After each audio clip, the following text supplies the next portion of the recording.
기갑부대 병사들이 훈련을 준비하고 있다.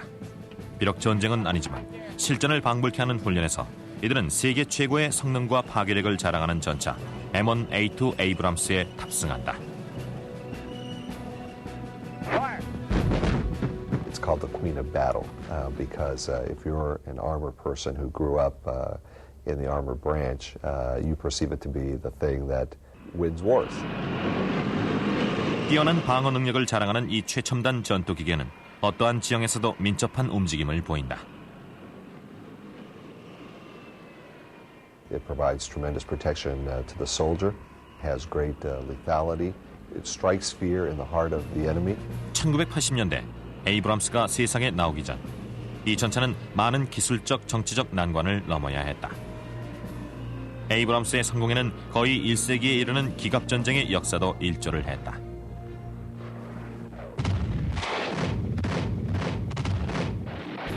현대전에서 전차가 처음 등장한 것은 1차 대전 당시 참호전의 교착 상태를 돌파하려던 영국과 프랑스의 노력에 의해서였다.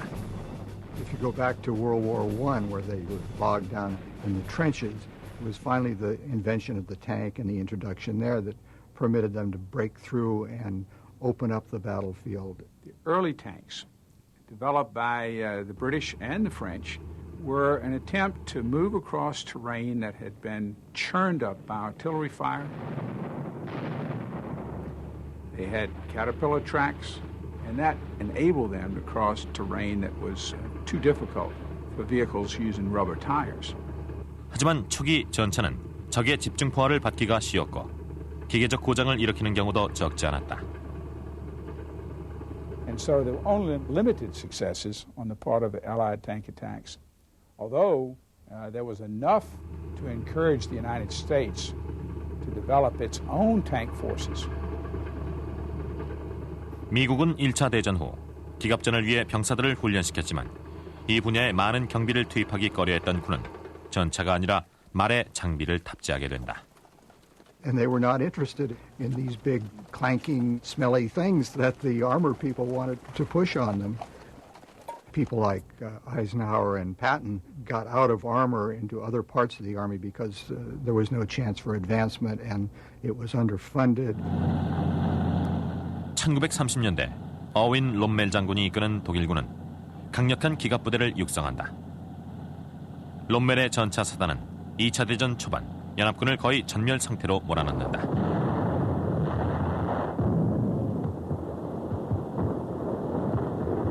Rommel was a key proponent of the German concepts for the Blitzkrieg, the lightning war.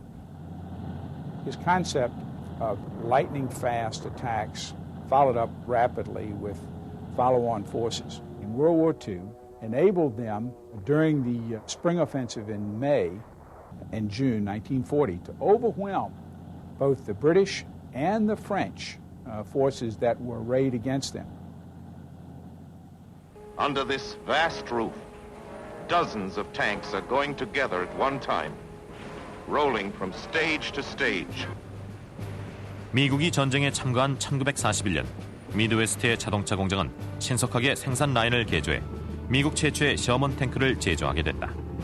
셔먼은 독일 전차에 비해 크기와 무게, 철갑의 수준 등이 상대적인 열세에 있었다. 이 같은 약점 때문에 셔먼은 덩치 큰 독일 전차들의 손쉬운 표적이 됐다. The Sherman turned out to be a fairly vulnerable tank. One of the reasons was that it used gasoline as its fuel, and if the tank was hit, the gasoline would burn. Soldiers on both sides started calling the Sherman the Ronson, named for the Ronson cigarette lighter. 결국 연합군 사령관 아이젠하워 장군은 탱크의 약점을 보완하도록 조치한다. General Marshall, who was the chief of staff of the Army, essentially told General Eisenhower, look, even if I wanted to give you more protection, I couldn't move the tanks from Detroit to the seaports because they couldn't get through the tunnels or they couldn't get on the ships. They had to be moved by railroad. And they couldn't get through the railroad tunnels if they were any bigger. 그런데도 유럽에 파견된 기갑부대, 특히 기갑전술 전문가였던 조지 C. 패튼 장군의 부대는 그런 어려움을 극복할 수 있었다. 속도면에서 우월했던 미군의 셔먼은 독일 전차의 허를 찔러 상대적으로 약한 측면과 후면을 공격했다. 또한 수적으로도 우세했다. 전쟁이 끝날 때까지 5만 대의 셔먼 탱크가 제작된 것이다. One of the tactics they used in World War II when the Americans were up against a superior German tank, they would simply surround it and outnumber it. We might lose a few, but then eventually we would win that engagement. 소련 역시 대규모 기갑부대를 창설해 마침내 동부전선에서 독일군에게 치명타를 입힌다. 전쟁이 끝나갈 무렵 연합국도 소련의 기갑부대가 유럽에서의 승리를 달성하는 데 주요했다는 사실을 인정한다. 미군은 기갑 전술에 대한 귀중한 교훈을 갖고 귀환하기에 이른다. And by the end of World War II, the concept of combined arms, mechanized operations, and the tank, working in close concert with tactical air support, had been firmly set in U.S. military doctrine.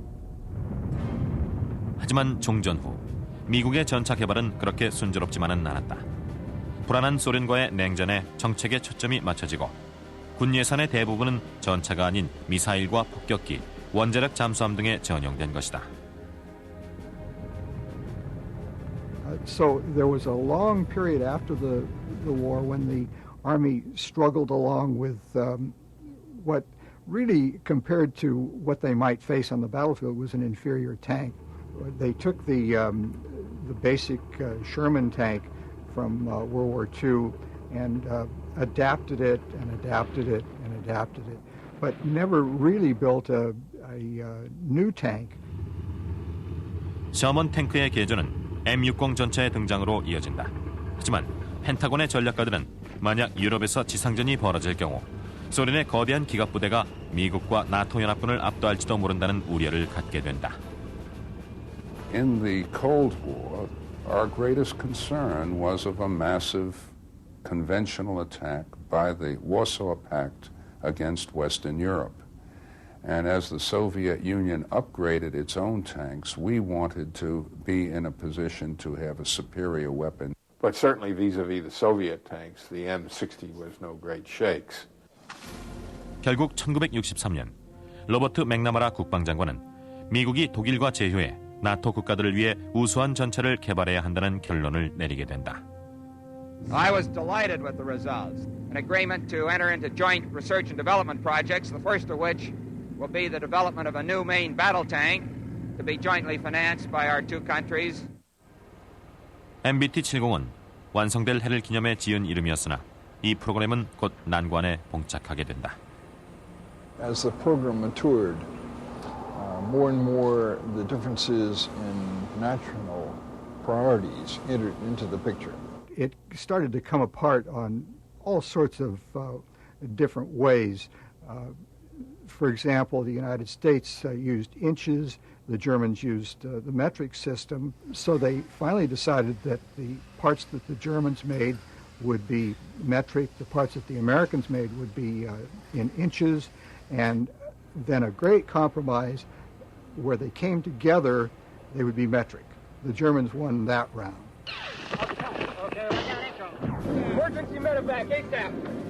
두 나라가 새로운 탱크의 디자인 개발에 골몰하는 사이 미국은 다시 전쟁에 돌입한다. 하지만 장소는 유럽의 평원이 아니라 베트남의 밀림과 논, 산악지대였다.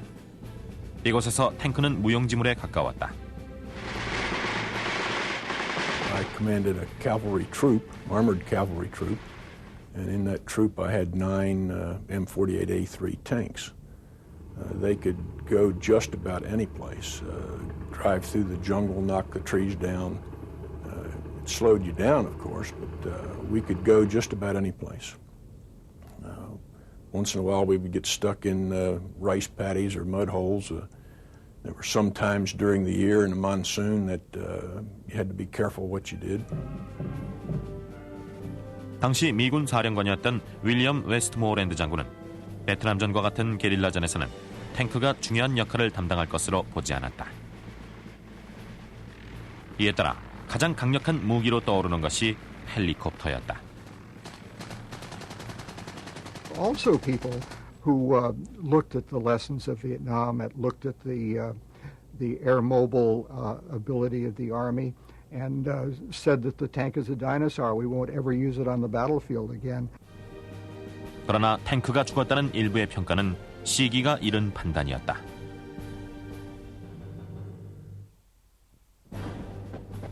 포트록스는 보통 사람들에게 미국의 금강으로 알려져 있지만 군에 있어서 이곳은 미군 기갑 전력의 심장부다. 과거의 탱크들이 야외 조각처럼 초원 위에 펼쳐져 있다.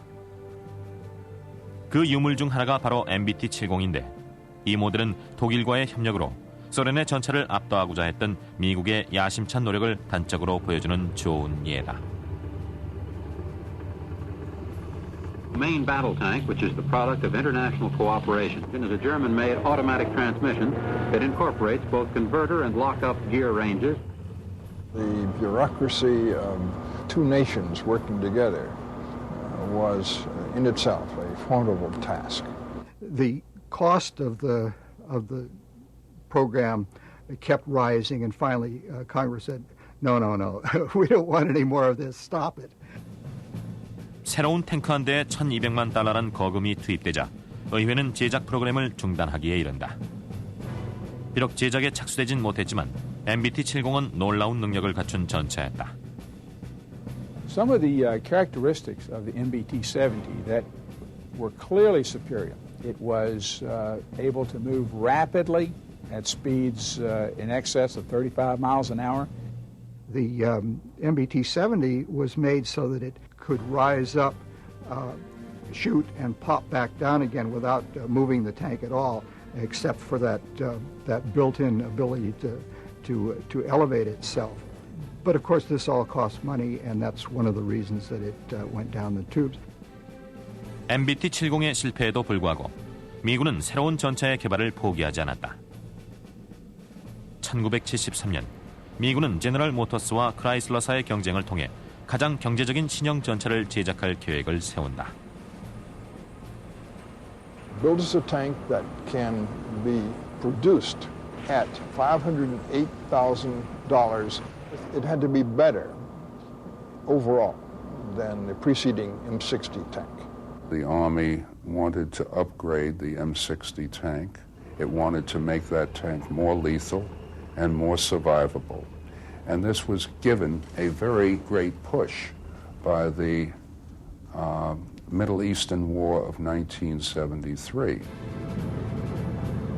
1973년 10월 속죄일, 유태인의 명절 중에서도 가장 신성한 이날, 이스라엘은 이집트와 시리아의 기습 공격을 받는다. 이 전쟁에서 상당수의 미제 이스라엘 전차가 기당 $1,000에 불과한 소련제 유도 미사일로 무장한 이집트 보병들에 의해 파괴됐다. It showed the vulnerability of the existing family of tanks because of the effective use of anti-tank weapons by the Egyptian forces and the Syrian forces. And those anti-tank weapons, of course, had been provided by the Soviet Union. Various members of Congress had been fighting tooth and nail against every military expenditure. And suddenly, after the Arab attack on Israel in 1973, they vied with one another to dump more money back into the military budget. 하지만 탱크가 전장의 왕자였던 시절은 지났다고 믿었던 대부분의 의원들은 이 분야의 예산을 낭비하는 것을 탐탁지 않게 여겼다. 게다가 전문가들은 토 유도 미사일을 장착한 적의 헬리콥터 한 대가 3km 밖에서도 아군의 관측을 피해 평균 18대의 전차를 파괴할 수 있다는 사실을 지적했다. When you invest millions and millions of dollars, even hundreds of millions of dollars in a tank that could be knocked out by a very inexpensive anti-tank weapon, it becomes a very questionable thing. In fact, it's obvious nonsense. 하물며 보다 효과적인 레이저 유도 미사일이 개발되는 상황에서 탱크는 폐물이 될 거라는 예상이 지배적이었다. I had expressed the opinion when I had left running research and development for the Defense Department that in the long run the anti-tank system would defeat the tank. 하지만 첨단 전차의 개발을 지지했던 사람들은 전문가들이 간구했던 사실을 발견하게 된다. 새로운 대전차 화기는 화학 폭발물로 쉽게 철갑을 관통하는 성형 장약 단두를 사용했던 것이다. 하지만 영국은 성형 장약 무기에 견딜 수 있는 새로운 형태의 철갑을 개발한다. The Army learned really by accident that the British had developed a secret new method of making armor, and they were just amazed that shells would bounce off this stuff. 벌링턴이란 암호명이 붙은 이 철갑 덕분에 역사 속에 묻힐 뻔한 전차는 다시 화려한 부활을 예고하게 된다. 1970년대 중반, XM-1이란 신형 전차가 디트로이트 근교의 공장에서 제작에 들어간다. 제너럴 모터스와 크라이슬러에서 나온 직원들이 이 공장의 한 켠씩을 차지하고 있었다. 계약을 따내려 했던 두 회사 중 부담이 더 큰 쪽은 기존의 미군 탱크를 모두 제작했던 크라이슬러였다. M48 탱크의 수석 엔지니어이자 M60의 프로젝트 매니저였던 필립 레트 박사가 크라이슬러 팀의 지휘를 맡았다.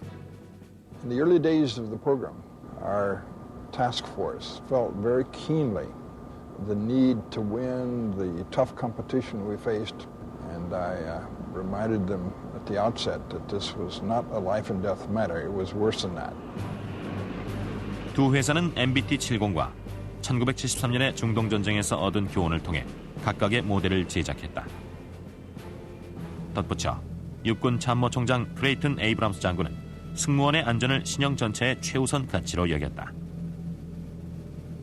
A key person here is Creighton Abrams, who was one of Patton's young tank commanders in Europe, did some of the most spectacular tank forays against the Germans.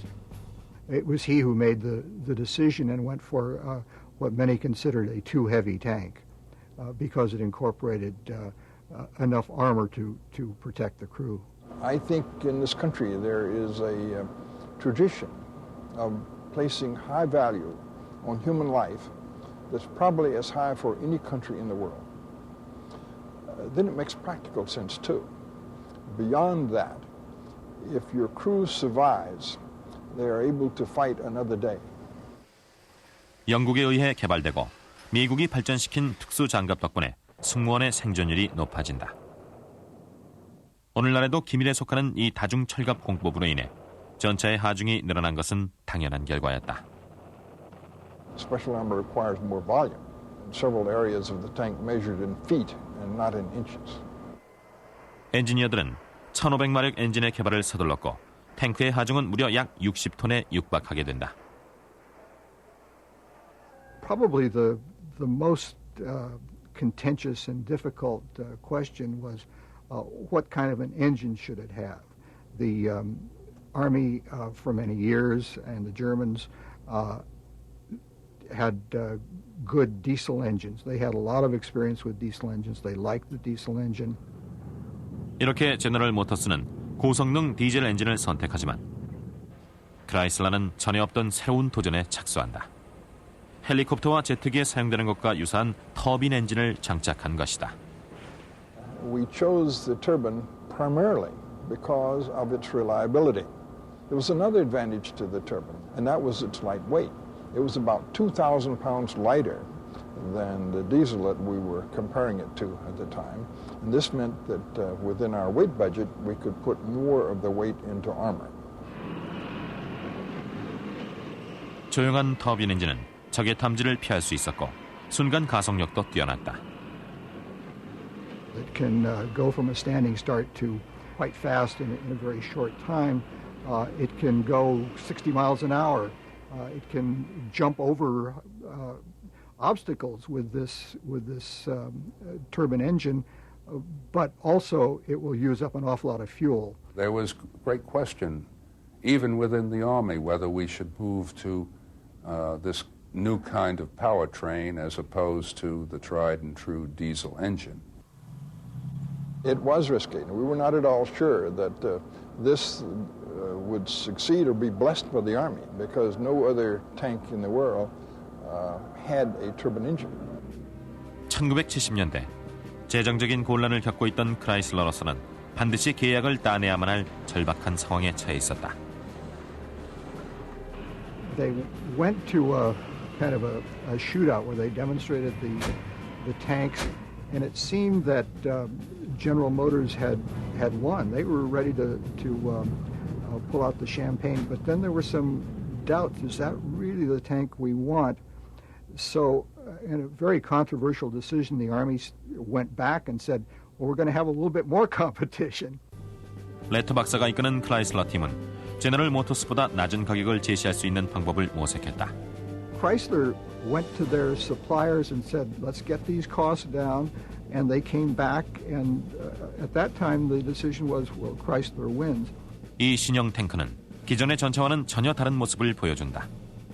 For the first time in a tank that I'm aware of, we separated from the crew all of the combustibles, the fuel behind armor in the front, the ammunition behind even thicker armor in the rear of the vehicle, so that when it was hit by enemy fire, as sometimes will happen in war, the ammunition would explode and blow-off panels would allow the fire that resulted to be exhausted away from the crew without injury to the crew. 승무원들은 열감지 조준경을 통해 야간에도 표적을 정확히 식별할 수 있다. 특히 최신식 디지털 장비와 컴퓨터는 탄도화기의 정확성과 여타 기능을 향상시켰다. 그리고 무엇보다 혁신적인 것은 레이저 거리계로 이동 중에 사격을 해도 정지 상태와 거의 차이가 없이 정확성을 보인다는 점이었다. We had to come up with a stabilization system that would keep the line of sight of the gunner on the target as the vehicle was going cross-country, bouncing, pitching, rolling, etc.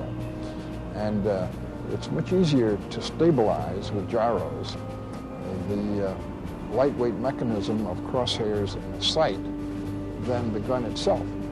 This is 12 feet of steel out there that bends and moves, and what we did with the inhibitor circuit was to allow the gun to fire only as it came into coincidence with the line of sight of the gunner. 기술적 개선이 더 필요하다는 일부의 주장을 뒤로하고 1981년 캐스퍼 와인버거 국방장관은 이 전차의 제작에 착수할 것을 지시한다. It had been in development so long because every 6 months or so somebody would decide something new that they wanted on it. And you had to come to finality and build what you had if you wanted to have a better tank available quickly. 1982년, 1960년대 초기부터 미군이 추구하던 신형 전차가 마침내 세상의 모습을 드러낸다. 1974년 참모총장으로 근무하다 순직한 크레이튼 에이브람스 장군의 이름을 따서 M1 에이브람스로 불리게 된 이 신형 전차는 나토 군사훈련에서 일각의 비판을 영원히 잠재운다. The M1 Abrams tank has a 105mm main gun. Dieser Panzer hat eine 105mm Kanone. And this tank won all of the prizes, as so to speak, that the NATO contests for effective deployment and effective targeting accuracy, mobility, degree to which it could be protected, and all the rest. It was a very, very good tank. 새로 제조된 M1 에이브람스는 대부분 미군 기갑부대가 주둔하고 있던 독일로 배치된다. The M1 tank was such an improvement over everything that had gone before that our soldiers, from the youngest to the battalion commanders just like me, fell in love with our new vehicle. One of the things that occurred to my driver as we were driving our new M1 through a maneuver course, he said, "Colonel, this is just like driving a jet plane on tracks." And he was right. It could fire faster, it could fire on the move. The armor was described to us as being basically impenetrable by any known anti-tank weapon that the Soviet Union at the time could fire at us. So one of the big points for the soldiers was the survivability of the tank. M1 탱크는 소련 침공으로부터 유럽을 방어하는 데 중추적 역할을 담당한다. It was very important to have the M1 tank when we were talking about a major land war in Europe, or deterring a major land war in Europe, which you did not only by the strategic deterrent, but also by the forces in place there that made the Soviets at least think twice about whether they could sweep to the Channel within 30 days. 하지만 1989년 베를린 장벽이 무너지자 유럽에서 대규모 전면전의 위협은 사라지고 소련은 붕괴되기 시작한다. M1 탱크는 유럽에서 실전에 투입되지 않았지만 곧 또 다른 임무가 주어진다.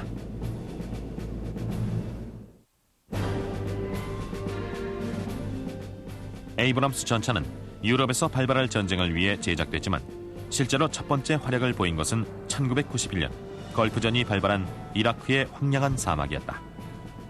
All of those things that the Army had worked out were turned out to be very applicable to the situation when Iraq invaded Kuwait and we decided to respond. 사막의 폭풍 작전엔 에이브람스를 개조한 M1A1 전차가 투입된다. 보다 강력해진 120mm 주포가 최초의 105mm 포를 대체하고 이에 덧붙여 철갑이 더욱 강화된 것은 물론 위성을 통한 위성 항법 시스템을 포함한 신기술이 추가된다. The importance too in maneuvering on terrain that has no visual reference in most cases, very much like navigating at sea, was the use of the global positioning systems that were provided to armored force commanders. 사막에서 이 시스템의 효과는 100% 입증됐다. Armored units and armored cavalry units could move with certainty across this trackless waste in Saudi Arabia, Kuwait, and Iraq with the use of the global positioning system. 하지만 연합군이 사담 후세인과의 전쟁을 준비하는 데에는 시간이 걸렸다. In the Gulf War, it took us 3 months to flow the forces, to put them in place. And we were lucky that Saddam Hussein sat there and gave us the opportunity to flow the forces and did not attack at a time when we were most vulnerable, when we didn't have our heavy forces there. 에이브람스 전차의 배치가 늦어진 것은 미국과 독일의 기지에서 특수 화물선에 선적되거나 전차를 탑재할 수 있는 유일한 군용기인 C-5 수송기를 이용해 한 번에 한 대씩 공수하는 방법밖에 없었기 때문이다. M1A1 한 대의 무게는 67톤에 이른다. It's very heavy, and it requires its own transport vehicles, and it requires a service vehicle to be nearby. It also is not very good on gas mileage. It's not all the tank's fault. The entire force is big and cumbersome and heavy. 1986년 M1A1의 배치가 시작됐지만 대부분의 전차 승무원들은 이라크에 대한 아군의 공습이 끝나기를 기다려야 했다. 결국 미 육군은 강력한 주포를 장착한 M1A1만 지상 공격에 투입시키고 M1 전차는 작전에서 제외시키기로 결정한다.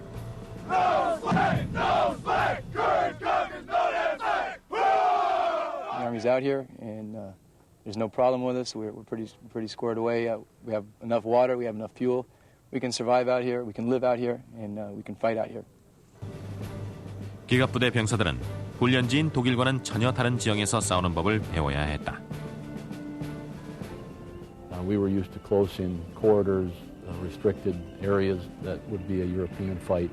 Now we're open spaces as far as you could see.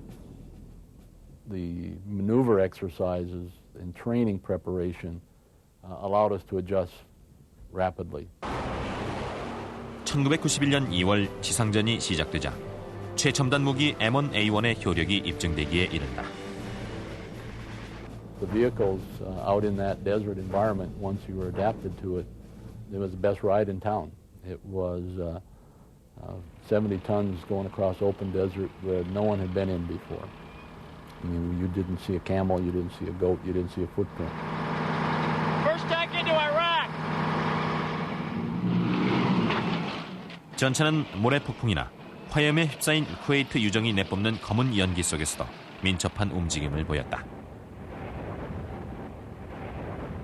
열감지 장치를 사용하는 미군 조종사들은 이라크군과 소련제 T-72 탱크를 압도할 수 있었다. And we could engage from ranges that the Iraqis couldn't even see us. 3 kilometers, 2 miles, essentially in the dark, in the bad weather, using the thermal sights. They couldn't even tell what direction the fire was coming from. 제리 위도위치 대령은 사막의 폭풍 작전에서 제1기갑 여단을 지휘했고 그의 부대는 2월 26일 밤 이라크군과 첫 전투를 벌인다. We had attacked all night with no real heavy resistance. I mean, they were so overmatched, and their tanks disappeared immediately with the first line of engagement by ours. 거칠 것이 없었던 대령의 여단은 2월 27일 아침 예정보다 훨씬 앞서 진군을 계속하고 있었다. When we came up out of the wadi or the valley that morning at about 11:30 and encountered a dug-in brigade, it was a bit of a surprise. 그들을 맞이했던 건 마디나 능선을 따라 매복하고 있던 이라크 공화국 수비대였다. They suddenly popped up on the horizon, but we were in excess of 4,000 meters, which was well beyond their range, so that when we began to engage them, they didn't know if it was from the air, from the ground, or where it was coming from until the thunder began to roll of the cannons firing on the horizon. Gator 6, Red 1, destroyed 2 tanks. 미 기갑여단은 육안으로 이라크군을 식별할 수 없는 거리에 있었지만 열감지 장치엔 표적이 정확히 나타났다.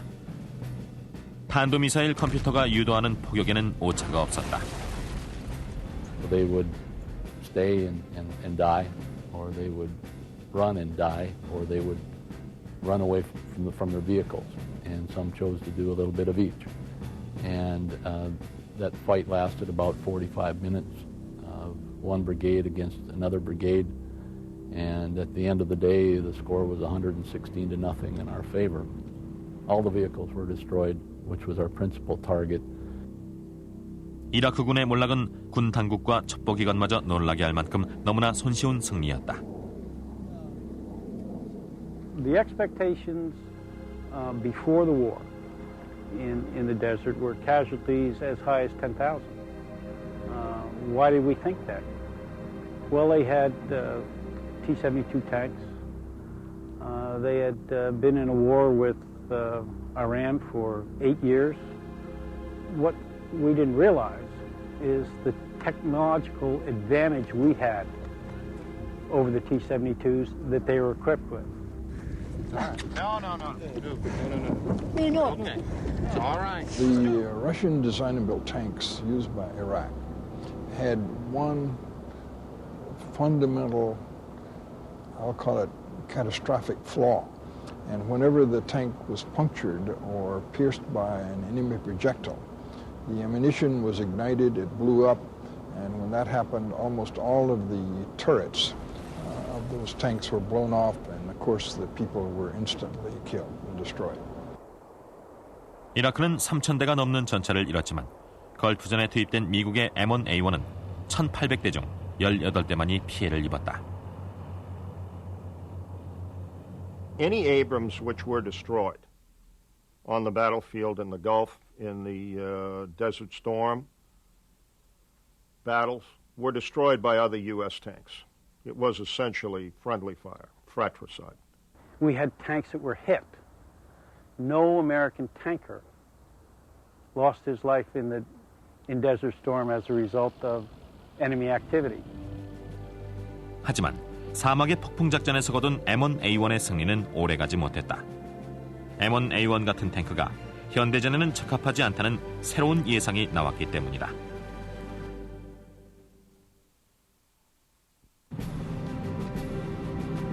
사실 걸프전의 끝은 냉전의 종식을 의미하는 것이었다.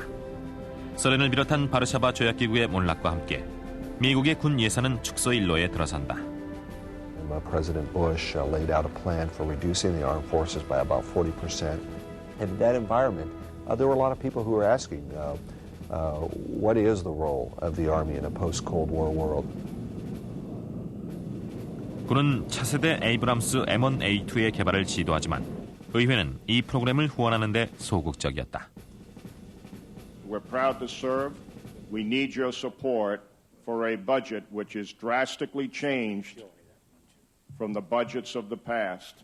We found ourselves in the position after the Gulf War of having so much downward pressure on the Army budget and convinced people that it was appropriate to have a new model tank where we just couldn't close the deal, so to speak. 역설적으로 이 프로그램을 지속시킨 것은 구형 전차를 M1A2로 교체하려던 사우디였다. They chose to purchase the M1A2 at a time when we did not have the resources and the political support or the support within the Department of Defense to do that. Was, I suppose, ironic in a sense, but certainly very beneficial and kept the production line open. 마침내 의회는 기존의 에이브람스를 M1A2로 업그레이드하는 데 동의한다. 하지만 탱크 프로그램에 대한 의회의 반감은 비단 돈 문제에 국한된 것이 아니라 탱크를 구시대의 유물로 여긴 데서 비롯된 것이었다. And as I would talk to senators and congressmen about what the Army's needs were, especially in recapitalizing our equipment, part of what I would hear is, well, if what you want this new money for is to invest in 70-ton tanks and Cold War legacy platforms, I'm not sure I want you to have the money because I don't think that that is the weapon system of the future. Much of the motivation for improving tanks has weakened. In the first place, there is no threat out there at all comparable to that which was represented by the Warsaw Pact. 이와 함께 전문가들은 걸프전 당시 투입이 지체됐던 기갑부대의 예를 지적했다. 국제적인 사태에 즉각적으로 투입이 가능한 병력이 필요하다는 것이다. 군은 전차, 전사가 아닌 평화유지군이나 경찰 업무를 요구받고 있다. The threats are different now. You've got to be able to get to the hotspots faster, and your 70-ton tanks will never get there. They can't operate in many parts of the world because they're too heavy for the bridges, they're too heavy for the roads, they're too wide for the narrow streets. And as you see the world becoming much more urbanized, fighting in cities becomes a real challenge. 탱크 부족 현상은 미국이 발칸반도에 진입할 때 특히 1999년 코소보에서 극명하게 드러났다. The tank itself was designed for employment where there is a supportable infrastructure. In the case of the Balkan area, much of that infrastructure was archaic and would not support the full mix of vehicles. That was a 78-day war. It was over before you could have gotten ground troops to the fight. And that was one of the big lessons for the Army, namely that if you can't get to the fight, you're not relevant. If the Army's future just lay in 70-ton tanks, we were not going to be relevant to the future fights. We were not going to get the funding and support that we needed for Congress. We were not going to play the role that we needed to play to properly defend the nation. 새로운 현실을 자각한 루이스 칼데라 미 육군 장관과 육군 참모총장 에릭 신세키 장군은 분쟁 지역에 신속하게 투입 가능한 임시적 성격의 중간급 화기부대의 육성을 계획하고 있다. The Chief of Staff of the Army's current goal is to be able to move a brigade-like capability in 96 hours anywhere in the world. 이 계획에는 탱크 대신 경무장 차량과 미래형 전투 차량으로 구성된 7개 여단이 필요하며 M1A2를 보유한 3개 여단이 유사시를 대비한 예비부대에 소속될 것이다. The world has changed, but there are still a lot of folks that could be enemies that have large numbers of tanks that we could possibly have to fight in the near future. But the challenges that we face are much different than fighting a tank battle. The challenge of Bosnia, of Kosovo, the challenge now of terrorism in Afghanistan requires a different focus for our fighting force. 현재 워싱턴의 포트 루이스에서는 외국에서 임대한 경무장 차량과 함께 훈련 중인 2개 여단이 있다. 궤도가 아닌 바퀴로 움직이는 미국의 차량은 2002년부터 생산이 시작됐다. In signaling that we were really looking for something revolutionary, we made the statement that this might be a wheeled vehicle, that it wouldn't necessarily have to be a tracked vehicle, that we wanted people to think out of the box. If you've ever been a tanker and you threw a track, you only throw them one time because it is a lot of hard work to get it back put on. So I think operationally, the wheels do have an advantage. Wheels can travel faster on high-speed roads, good roads. They're equally good in most off-road terrain. 또한 군은 70톤에 이르는 에이브람스보다 훨씬 가볍지만 비슷한 위력을 발휘하는 미래형 전투 차량 제작의 가능성을 모색하고 있다. That takes a leap in technology, and all sorts of technologies are being looked at. Stealth technology, having a false image projected so that when they do shoot at you, it misses your vehicle and hits your image. It may fly, who knows? I mean, it may levitate off the ground. I don't know what the answer is, and I don't think anybody does. 그 사이에도 포트녹스의 기갑부대 병사들은 M1의 최신 버전이며 세계에서 가장 정교한 탱크인 M1A2 셉 전차의 시뮬레이션 훈련에 여념이 없다. They have sights that can see twice as far as we did in Desert Storm. They have a higher level of protection. The lethality that comes within their weapon systems are beyond comparison anywhere in the world. 조정수는 분리된 열감지 장치를 통해 사수가 첫 번째 표적을 조준하는 동안 다음 표적을 찾아낼 수 있다. 이 스크린은 아군과 적군의 상황을 동시에 보여주며 사격은 거의 100%의 명중률을 자랑한다. You have to make a very big mistake or do it on purpose to miss the target. And when artillery is able to shoot the first round out of its tube within 1 meter of the enemy target and kill it, that's close enough. 오늘날 이 최첨단 전투병기는 미국 기갑부대의 자부심이지만 채 20년이 가기 전에 이들은 일선에서 물러나 자신들의 조상처럼 포트녹스의 잔디를 장식하게 될 것이다. Eventually, the Abrams may be the last tank that was produced, and the tank will have played a glorious role in defending and protecting our nation and our freedoms. But like all things, there will be a day when it passes. 그날이 올 때까지 에이브람스는 세계 최고의 전차라는 명성을 이어갈 것이다.